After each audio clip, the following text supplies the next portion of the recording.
వికారాబాద్ జిల్లా నాగిరెడ్డిపల్లి గ్రామ పంచాయతీ కార్యాలయం ముందు ఓ వృద్ధురాలు పెట్రోల్ బాటిల్తో నిరసన చేపట్టింది.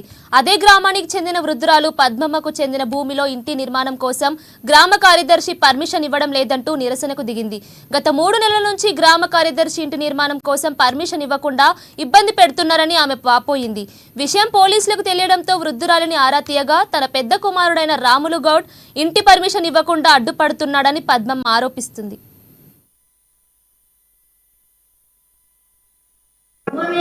అమ్ముతే ఈ సిగరెట్లు ఈ భూమికి ఇల్లు ఇయనిస్తుండదు. 3 నెలలు అవుతుండదు. మద్దూరులో పోయి కాలంలో కూడా పడ్డా వద్దంటారు. ఇంకా టైం అంటాని నారాయణపేటకి 2 మాటలు ఆఫీస్ దొరికొచ్చిండు. 3 దినాలు టైం ఇచ్చిండు. 3 దినాలు కూడా గప్పగానే ఉండ. ఇంతవరకు కూడా ఇంకా ఇయ్యని అంటుండడు. ఎవరంటారు? సిగరెట్ ఇయ్యాను నీకు అంటున్నాడు. మరి ఏమి అంటాడు? ఇల్లు పర్మిషన్ ఏమంటే ఇస్తలేడు.